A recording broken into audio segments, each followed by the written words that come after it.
Nimeanza hata.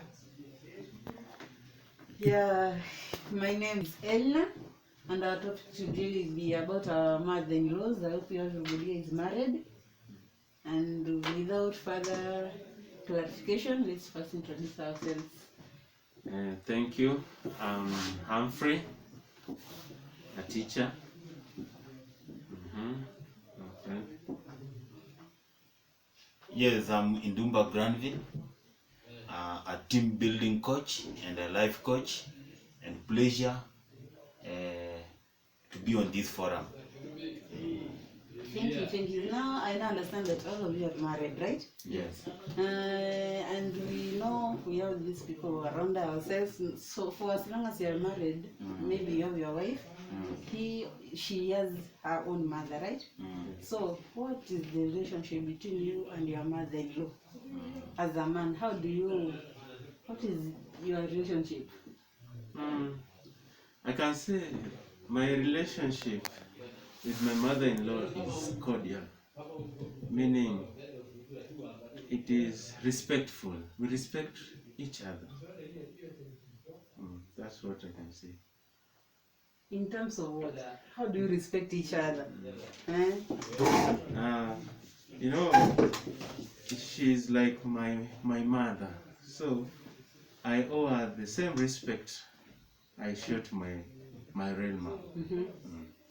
So I'm grateful for her being around us, though we don't live close or in the same house. Yes, Mr. Indumba. Yes. What is the relationship between you and your mother-in-law? Of course, when you mention the issue of mother-in-laws, what rings in my mind is respect, as what Mr. Onkoba has said. There must be social distancing between me and my mother-in-law. Even when we attend what we call social ceremonies, there is some kind of distance that should exist between us two. Though there are cases whereby you've heard that mother-in-laws have not been very good, especially to the sons-in-laws.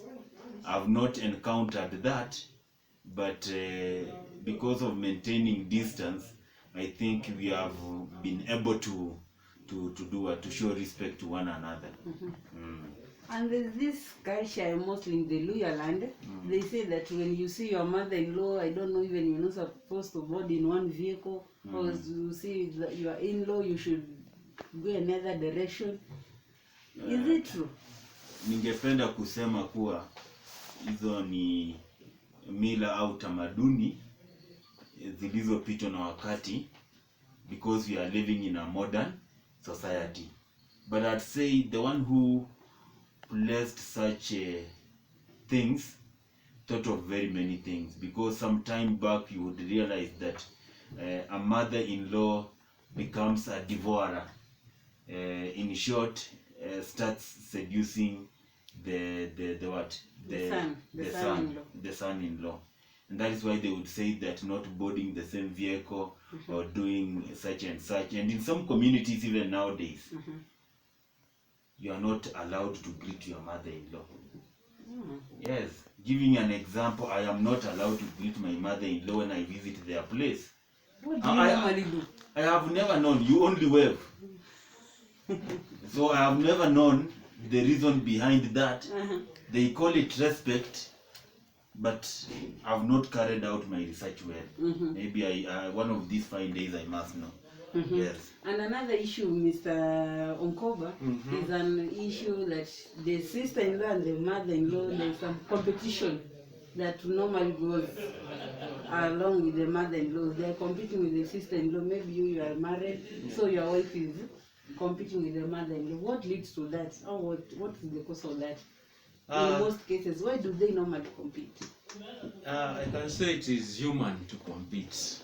You find instances where my mother-in-law sees how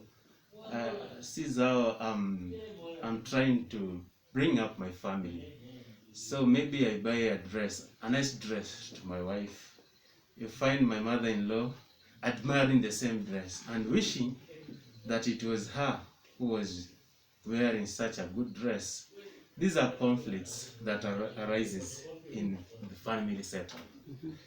My advice is we should have minimal interaction with our mothers-in-law.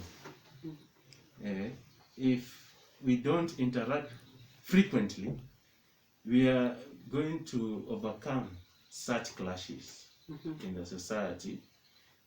I've heard of stories, some mothers-in-law are very brutal to their sons-in-laws. They don't agree with what or how the son-in-law is guiding his family.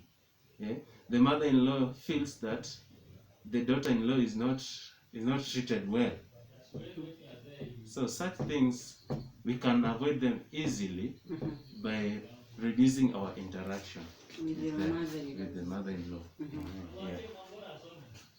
And to Mr. Indumba, in most cases, we find that maybe your wife maybe amekosewa na your mother, and your wife maybe comes to tell you, labda your mother did this to me while you were away. How do you handle that situation? Do you confront your mother, or you just talk with your wife? What do you normally do? Because these things, so long as people live together, they have to happen. They say women are their own enemies, and you cannot place two women under one roof and they stay forever without disagreements. So in most cases, we found ourselves in such a situation, and you ask yourself whether you are going to console your wife and tell the badness of your mother, or you are going to console your mother and tell the badness of your wife. But in such a situation, and that is why we come back to our first point, distance is quite important. Because even even when we go at home, the frequenting that we make at home each and every time, you want your wife to be at that home each and every time, is the one that will bring those particular issues. If we are to minimize the time that we stay at our homes with our mother-in-laws and father-in-laws and whatever, we would have solved a lot of issues that come up in marriage, such as what we are talking about. Because I will not go to, if I go again to provoke my mother, is an elder, is elderly also. You might easily maybe slip your tongue, and maybe what she will say after you have spoken might end up drowning your life. So it is good to also pre-train your wife that this is the way my mother is. My mother is does not like this. My mother is quick to anger, so that your wife understands that my mother is that his mother is quick to anger. I must be very careful, and if I'm provoked, I should not do what? Reply, no matter the situation. Thank you. So above all, we are trying to say we should accept our mother-in-laws, we should give them respect, and maintain distance. With our mother-in-laws. Yes. Thank you.